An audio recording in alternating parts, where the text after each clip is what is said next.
যার ভগবান তার। ভক্তি যার কাছে নেই ভগবানও তার কাছে থাকে না। তার সাক্ষাৎ প্রমাণ দিচ্ছে রামায়ণ। ছোট্ট করে বলি, আপনারা রামায়ণের শবরীর কথা সবাই জানেন, তাই না বাবা? শবরী তার জাত তো কোনো উঁচু জাতি ছিল না বাবা। শবরী ছিল জাতিতে একটা নিচু জাতির মেয়ে, নাম ছিল চণ্ডালিনী শবরী। বাবা, এই চণ্ডালের মেয়ে শবরী, চণ্ডালিনী শবরী। আসতে এই চণ্ডালিনী মেয়ে শবরী যখন 5 বছর বয়স, তখন তার মা বাবা তাকে ছেড়ে, ইহলোক ছেড়ে পরলোকে গমন করলো। মানে 5 বছর মেয়ে আজকে অনাথ হয়ে গেল, মা বাবা তার ছেড়ে চলে গেল। ছোট্ট মেয়ে, মা নেই, বাবা নেই, অন্ন নেই, বস্ত্র নেই, কোথায় যাবে সে? শবরী বলে উঠল, প্রভু গো, তুমি আমার কাছ থেকে সব কিছু কেড়ে নিলে, তুমি আমার কাছ থেকে আমার মাকে কেড়ে নিলে, তুমি আমার কাছ থেকে আমার বাবাকে কেড়ে নিলে, তুমি আজকে আমাকে রাস্তার কাঙাল করে দিলে। হরি বল। আমার কাছে যখন কোনো কিছু রইল না, আমি যখন রাস্তার কাঙাল হয়ে গেলাম, তখন কাকে নিয়ে বেঁচে থাকব?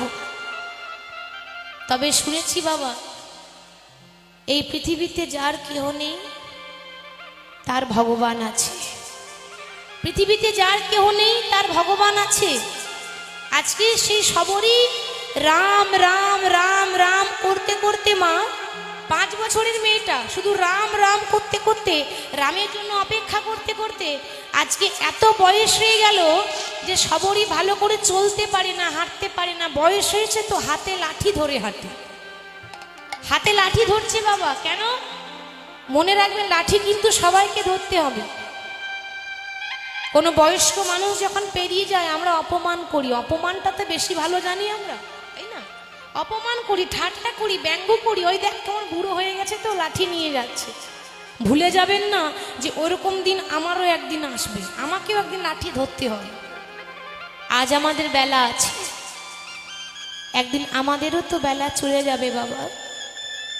বেলা যে যায়, বাসনায় আগুন দিতে হবে তো, আর তো কামনা বাসনা নিয়ে পড়ে থাকলে হবে না।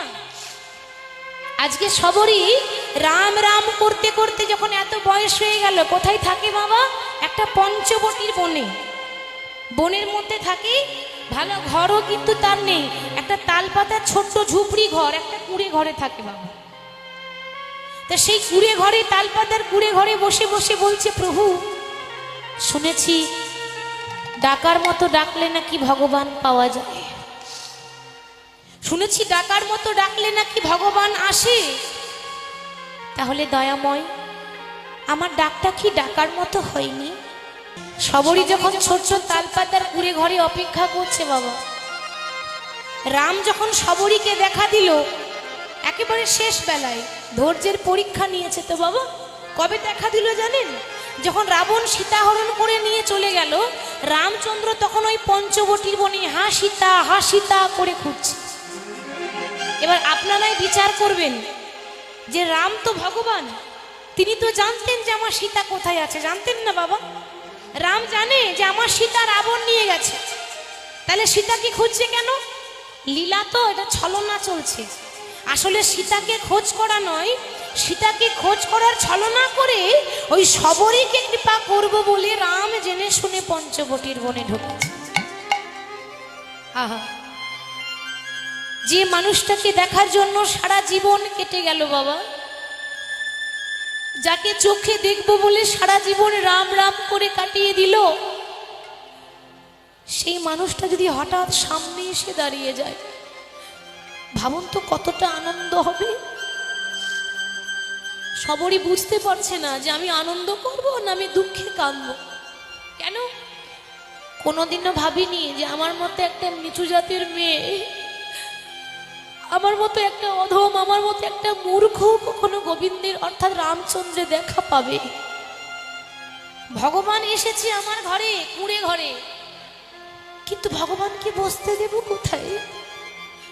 ইহজগতের ভক্তরা ভগবানকে বসাবার জন্য কত সুন্দর সিংহাসন পেতে দেয়।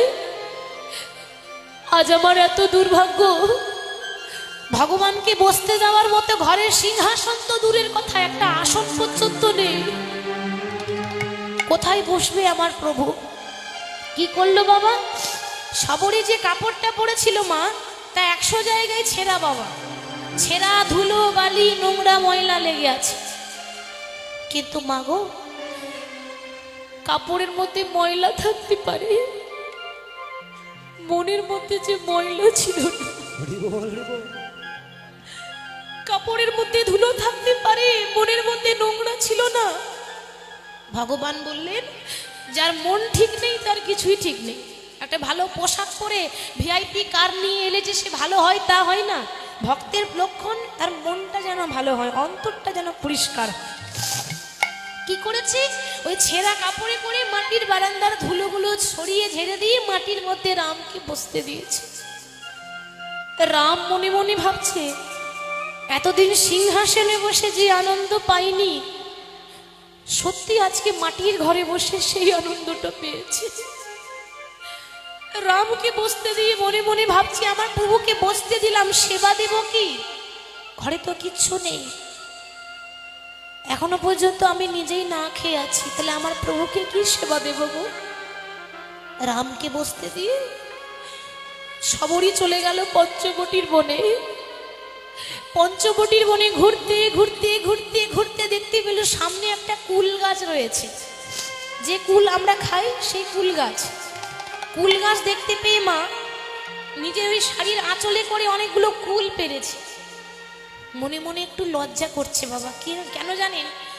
যে মানুষটা রাজভোগ সেবা করে, 56 ভোগ 36 ব্যঞ্জন সেবা করে, তাকে কি কখনো কুল দিয়ে সেবা দেওয়া যায়? আবার মনে মনে ভাবছে যে ভগবান বলেছে যে ভগবানকে দেওয়ার মতো যদি কারোর কাছে কিছু না থাকে, জল তুলসী পত্র দিলেই নাকি ভগবান গ্রহণ করে। প্রভু, তোমাকে দেওয়ার মতো আমার কাছে যে জল তুলসী পত্র নেই, চোখের জল ছাড়া কি দিয়ে তোমার সেবা করবো দয়াময়? আঁচলে করে কুল পেরে এনে প্রভুর সেবায় লাগাবো বলে আসছে বাবা। অনেক বয়স্ক তো, অতি বৃদ্ধা, হাতে লাঠি নিয়ে আস্তে আস্তে আস্তে আস্তে আসছে প্রভুর কাছে। সবরই সেই কুল নিয়ে রামচন্দ্রের কাছে এসে বসেছে। মনে বড় বাসনা জেগেছে, আমি নিজের হাতে প্রভুর বদনে এই কুল তুলে দেব, নিজের হাতে সেবা দেব।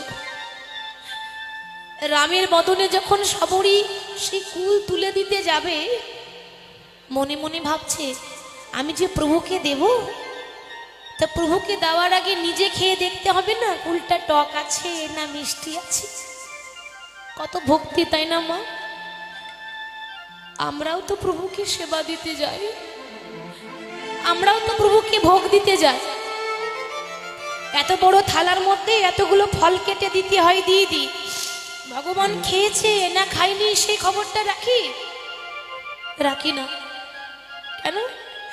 কারণ ভগবান তো খাই না। আমরা বলি ভগবান পাথর, ভগবান আবার খাই না, কি দিতে হয় তাই দিই। কে বলেছে খাই না গো? ডাকার মতো ডাকতে হবে, সেবা দেওয়ার মতো সেবা দিতে হবে। কাঁদার মতো কাঁদলে ভগবান যে না এসে থাকতে পারে না। ভগবানকে দেওয়ার আগে যেই না দেখছে যে মিষ্টি লাগছে, ওই মিষ্টি কুল রামচন্দ্রের বদনে তুলে দিয়েছে। রাম মনে মনে ভাবছে, এতদিন 56 ভোগ খেয়ে যে আনন্দ পাই না, 36 ব্যঞ্জন সেবা করে যে আনন্দ পাই না, আজকে সবরীর এঠো কুল খেয়ে আমি সেই আনন্দটা পেয়েছি। ভগবান মনে মনে বলছে, জগতে মন্ত্রে তন্ত্রে আমাকে সবাই ডাকে, কিন্তু তোর মতো চোখের জলে কেঁদে কেঁদে আমায় কেউ ডাকে না গো। মনের আনন্দে গ্রহণ করছে, অঝোর ঝরে কাঁদছে, আর সবরীর হাতে এঁঠো কুল খাচ্ছে। রামের পাশে বসেছিল রামের ভাই লক্ষণ। লক্ষণ বলছে, দাদা ছি ছি ছি ছি, কি করছো তুমি? তুমি কিনা রঘুবংশের ছেলে রামচন্দ্র, তুমি কিনা ভগবান, আর ভগবান হয়ে একটা নিচু জাতের মেয়ের হাতে এঁঠো কুল খাবে? ফেলে দাও, এই মুহূর্তে ফেলে দাও, আমি তোমায় কথা দিচ্ছি আমি তোমাকে ভালো ভালো ফল এনে দেব। রাম বলল, ভাই তুই জানিস না, তুই ওর জাতিটাই দেখলি রে, ওর ভক্তিটা তুই দেখলি না, একবারও অন্তরটা দেখলি না। ওরে মুচি হয়ে সূচি হয় যদি কৃষ্ণ ভজে, সূচি হয়ে মুচি হয় যদি কৃষ্ণ ত্যাজে। ভগবান আরো বললেন যে ভক্তিতে ডাকিলে আমি চণ্ডালেরও হই, কিন্তু অভক্তিতে ডাকিলে আমি কোনো ব্রাহ্মণেরও নই। ভগবান কার? একটাই উত্তর, ভক্তের ভগবান। যে ভক্তি দিয়ে তাকে ডাকবে ভগবান শুধুমাত্র তার। ওই গাভীগুলির কত ভক্তি, এই জন্মে আমরা গাভী হয়েছি তাই তোমার চরণ সেবা করতে পারলাম না, পরজন্মে যেন তোমার চরণ সেবা করতে